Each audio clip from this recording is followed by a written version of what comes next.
Isana do hulaharu kunana niana ukulari ha kudana lo suhudala ha kunaramen. Women, the world is really ruined. It really is. Women, do you know how I gain spirits? And I share and give you, and how I give you the name? It's this. My Monica Ellehcim, of those times, when I was Michelle, Monique Asia, is when I was in Egypt. When I was in Egypt, I was wearing my white clothing of Purim, and I was on the street because then I was looking a place to stay. That is when the time Father have called me. And then I was caught by men. I was caught by 12 men. And at those times, it was around 7 in the evening. Around 7 in the evening, I was caught.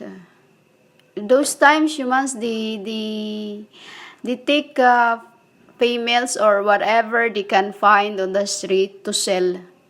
You know, those time in Egypt, to sell. So when they caught me, because it was in the evening, I was alone on my own as a woman, you know, like a lady. They took me and then they sold me. I said this story to you in the other record, which is a long while ago since I started.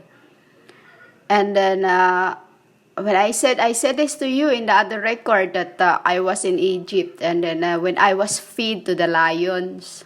This is in your book. That is the time when I was Monica Asihaya. You know, humans? Meaning to say Monica Ellehcim. Michelle. You know? Michelle Asinomka. Is many name to that because it from M to O to N to I to IC. You know, that is where, you know, the Nika on the end, that's also my Nikaiya. You know, that's my Nikaiya. You know, humans, this is how I write names. This is how I give you names. This is how I record everything from one to the other. That time, it was an angel who calls me. The angel who calls me is Una. You know, Una meaning the one who becomes Jonas. You know, his name of today is Unak. It was my brother in heaven that calls me how I become Monica Ellehcim. And that is the reward I give you. That is when I called you. I gave you names to carry it on and make your past wrongs right. You know, humans? And that how to I give you your name through my record. That is the time when I was Monique Ellehcim, Sahiya Huguda. You know? Sahiya Huguda is meaning of from Jonas or from Jonax. You know? From Onak. That is when the time I become slain, feed to the lions. You know, after the old man caught me, he sold me to a rich man, and then they sold me to the Egyptian, and he make me their, you know, a story about a woman that they sells me. It was they sell me there. They sell me, and then, because they cannot do what they cannot do what they want to me, as I was older those times. You know, I was about a mid-30s on this time. 30, we say 30, because when I say 30, it's me in this end, humans. Third. So, when I say third, it means from the papa, you know.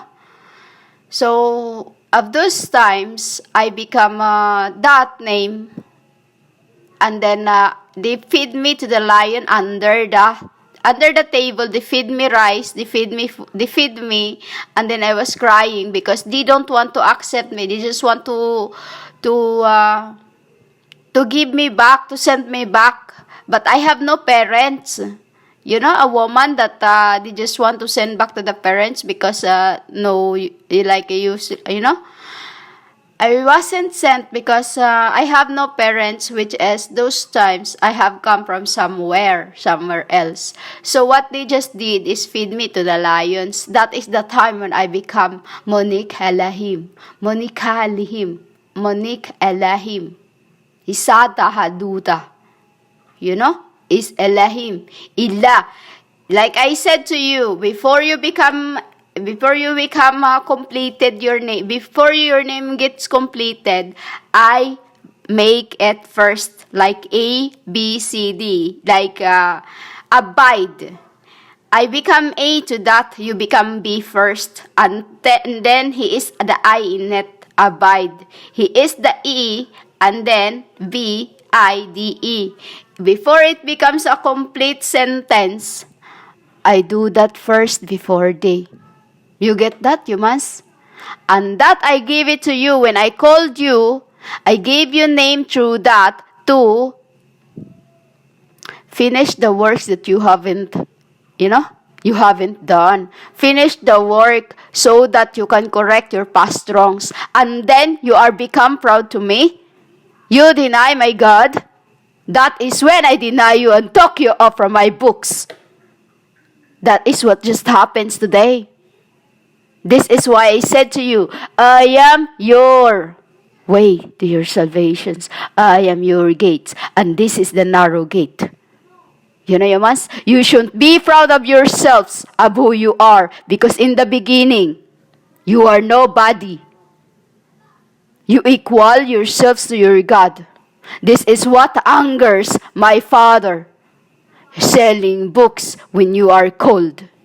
Selling things when you are cold. Selling things when you are preaching the word. And that is a no-no to heaven's new-called rules. You know, humans? This is how you become ruins. You give in another last chance into this end to have and get your things right. Because you are not called just to do that. You are called for you to finish things that you haven't finished in the first. You know? It is Sundar is the only prophets of this end, but you equal yourselves to my God. You know, Yaman? And this is why they are so angry of this world, because even to this end, you're given chances to make things right, but you make yourselves proud. You make yourselves, you know, this is what happens, humans. You think you are me. You know? You try to hide me from others because you're scared that I'll take what you got. Women, you can have the name.